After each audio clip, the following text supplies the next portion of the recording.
Hello, everybody. I'm back with my dad, Dr. Siegfried Othmer. I'm Kurt Othmer. And on the screen here, and you got to witness this a moment early before I wanted to sort of unveil this for you, because I dug this out. It was actually Glenn Martin's newsletter that he wrote on the site, you know, this big, and he mentioned this video and how formative that was in our history, and that reminded me. And I was like, you know what? I'd like to dig this video out, show it to you. So instead of watching the whole, whatever, 60-minute, you know, how to bake this food, and that included the neurofeedback section, I've pulled out just 2 minutes of really, really choice stuff to show you, to just remind you of this history. Go ahead and start it. Believe it or not, playing Pac-Man by using just her brain waves. Today you'll see firsthand how it works and what it means for your children. But first, let's find out exactly what it is from pediatrician Dr. Jay Gordon. Good morning. Hi, Dr. Jay. How are you? Give us a little workup on ADHD. ADHD used to be called hyperactivity, then it was called ADD, attention deficit disorder, now it's called ADHD. And she had Christina professionally tested. And after she was professionally tested, he suggested that we put her on Ritalin. Well, we don't really know that much about it, but we knew we didn't want her on a medication for the rest of her life. We were worried about that. So our educational therapist suggested that we try biofeedback because it was something different than medication and we should give it a try. And we did. We're going to see it as we come back from our next break, but what do you think about this biofeedback business versus the Ritalin and the other drugs that are being used? I'm trying very hard to be skeptical. We talked before the show, and he says, I'm trying not to like this, but... It looks very, very good. It's really close to mainstream medicine. We've been using biofeedback in medicine for decades. And what Dr. Othmer and others have done is to take this a step further and to show children that they can control their brain waves and they can focus better. I happen to like it. I wish that they would publish some studies in recognized journals so I wouldn't have to argue with my colleagues about this. Shall we start over? Yes, well, Okay, Dr. Othmer developed the biofeedback machine, and 9-year-old Allison Nasur, who is currently undergoing the biofeedback treatment for ADHD. Yeah, now Allison, were by the saying way, there. is behind a one-way mirror. She can't hear us. And we did this so her results won't be affected by any kind of anxiety of being in front of a live audience, as you just saw with Sarah and me. At any rate. So what we're talking about here is a kind of a mental exercise for the brain. And what Allison is doing is just watching Pac-Man here, trying to make it go fast and be bright. So that's just some snippets, just some highlights from that awesome, awesome show. What year was this? 1993, January 12th, about 6 o'clock in the morning. Oh wow! And oh my God. it just starts. There's so many stories that could launch from this video. That's why I did this to you. Yeah. This is okay. Well, so, and it's very much a launch for us. I mean, you guys got how many letters that arrived in the mail after this video? Yes, let me set the scene. Yeah. Sue is at home in bed, it's recovering. 6 in the No, morning. recovering from something. Oh, okay. And she had the phone transferred from the office so she could pick it up at home. So the show was being taped at 6 in the morning in order to be live on the East Coast at 9. Right. And so many stories. So at 6 o'clock, this thing goes on. We're sitting in this room waiting for this demonstration, and the lights go out. It says, "Oh my God, now what?" You know, but nobody's phased. Just the electricians go to work. In a few seconds, the light comes back on. Nobody's blood pressure rate, except of course ours, which went through the roof. And I, who am trying to keep calm with this, you know, my first time on national television, and this, oh my God. So, so anyway, Sue is at home. She was taking calls while the thing was live in the East Coast. And they didn't put your phone number here, No, right? no. This was somebody found out, you know. And this was before websites. This wasn't. Yeah. It wasn't a World Wide Web. There wasn't a like, Right. oh, let's go look up the clinic and. Yeah, this is 93. So they were phone book, found us, called us all the way. Right. Oh my God. And when we got to the office, there was a person parked there in her caddy who'd driven over from Pasadena because she didn't have a phone number. So she said, well, here's the address, I'll just drive there. Wow. So the very next day, we had 150 pieces of mail. One came from as far away as Indiana. Imagine, that person had to essentially deliver the letter to the post office right then and there in order for it to make it to Los Angeles in the next day, right? Yeah. So you can imagine what this started. Yeah. We received 5,000 pieces of mail, and believe it or not, I, who am somewhat of a pack rat, still have them because I cannot tear myself away from them. It's unbelievable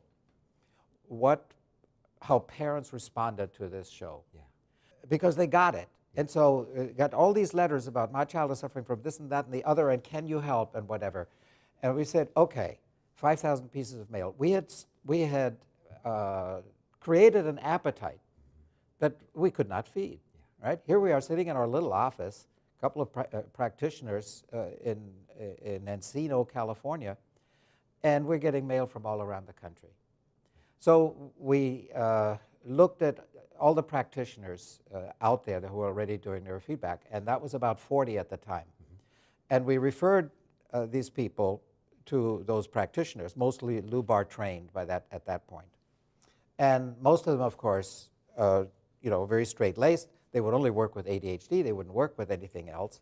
And so most of these people were rebuffed. I said, oh my God, we have no way to meet this need. It's not fair to create this desire, right, that if we have no way of meeting it. And so, but of course, in another way, of course, it galvanized us also. We saw the potential resonance with the public that we hadn't seen with the professionals. Professionals are standoffish. The public said, I want it. And that was, it was clear. If it hadn't been clear before, it was clear what our mission was, right? Yeah. Then what happened? This was January 12th, and later that month was the first Winter Brain Conference in Key West, Florida, right?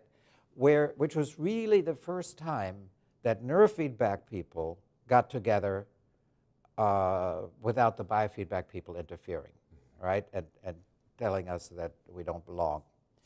And interestingly, it was organized by Rob Call, who's himself a biofeedback guy, right? And he said, well, I just wanted to get acquainted with this field, so what am I going to do? I'm going to organize a conference and get the leaders to come. His first person he called was Joel Lubar, and Joel Lubar said, well, I'll come if you hold it in an island.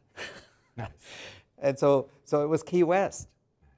And he also thought of inviting Barry Sturman, but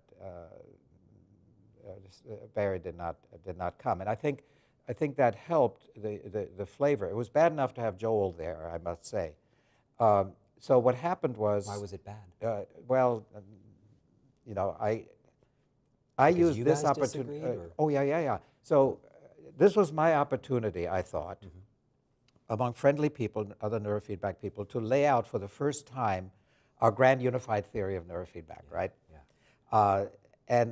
Now, quite frankly, we'd learned a lot of this stuff. 93, we learned most of what we knew about neurofeedback from Margaret Ayers, right? So she had put wind in our sails. And then, of course, we validated all of that once we were in the clinical business in 88, 89. So we had a number of years of experience also. But the fact of the matter is there was a solid body of knowledge that showed the length and breadth of the potential of this technique. And so I just laid it out. And Lubar just basically came unglued and rose to his full heights, tall man, and said, this is inexcusable, blah, blah, blah. I don't remember the words, I just remember the tone of voice. And that was like in answer to your lecture, like... Oh yeah, the lecture was interrupted. He was basically going to we're not going to listen to this, right? And of course he had his people there, his flock, right? And they, of course, were going to follow their leader. So there was this opposition to, and then what happened was George von Holzheimer, good old George, who, I don't know, he used to be in the intelligence field, and colorful history, and a lot of it quite disreputable. But anyway, he was doing neurofeedback since the 70s. He was doing neurofeedback with Doug Quirk, basically set up shop by himself using Doug Quirk's developed method, which was an evolution, basically, of Barry Sturman's protocol, except that it was he was the first person to use interhemispheric training. I don't know where that came from, but he realized that Doug Quirk realized that it's the relationship between the hemispheres that were a critical issue here, and he just basically decided C3, C4. And George von Holzheimer never left. So he did that protocol on everybody, whether they needed it or not. Yeah. And anyway, George von Holzheimer was even taller than Joe Lubar. So he rose to his full height and said, gentlemen, I came here to hear what Dr. Othmer had to say. If you want to have your own lecture at some other time, I'll come listen to you. But right now, I'd like to hear Dr. Othmer. And I think that basically made it possible for me to continue. Nice. Right? So I have to be forever grateful to George von Holzheimer for giving me that chance. And I think that did set the vector a little bit for the field. It just opened up liberated people's thinking early on. And then only a month later was the first meeting of the ISNR, essentially the first organizational meeting of the ISNR that led to the ISNR in the island off our shores, in Catalina, which Barry kind of insisted on. He's got a summer place there, so I think that's how that happened. So there we were on Catalina. And wasn't that a conversation with some folks in our Encino office that kind of gave rise to that? Absolutely, absolutely. And one of the three organizers of was Kentachiki. Kentachiki, yeah. Kentachiki had cruised through our office. And then Les Femi, right? No. Bob Grove. Bob Grove. Okay.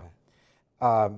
So Kentachiki came through the office, and he realized when he saw our office that neurofeedback was for real, right? Nice.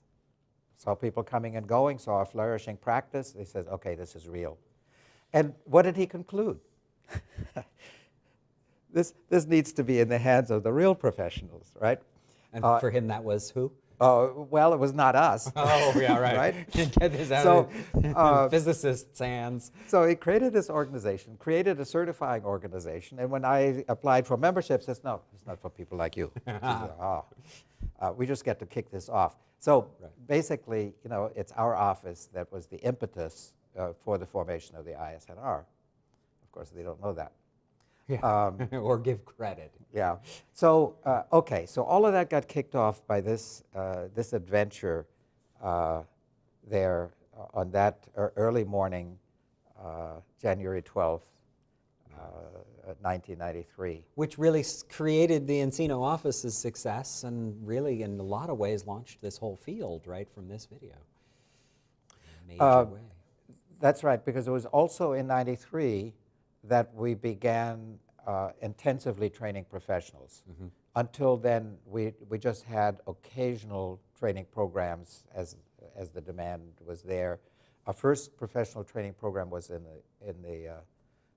the fall of 1990 in San Francisco, at our San Francisco office, and Mike Linden was there. And that was what year? That was 1990. And then there was a sparse distribution of training courses until 93 when we started having them regularly. Yeah. And that, of course, then led to the rapid growth of the professional network over the next few years.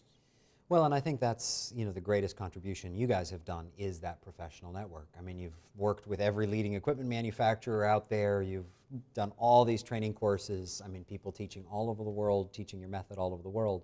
But I think, personally, I feel like the greatest contribution has been this professional community, these members, these community that talk to each other and discuss. And and Well, it build was on very each clear that other's- that needed to happen, that, that this other professionals need to hear it from their colleague. Good job. You guys have done a lot for this field. Thank you so much. Yeah.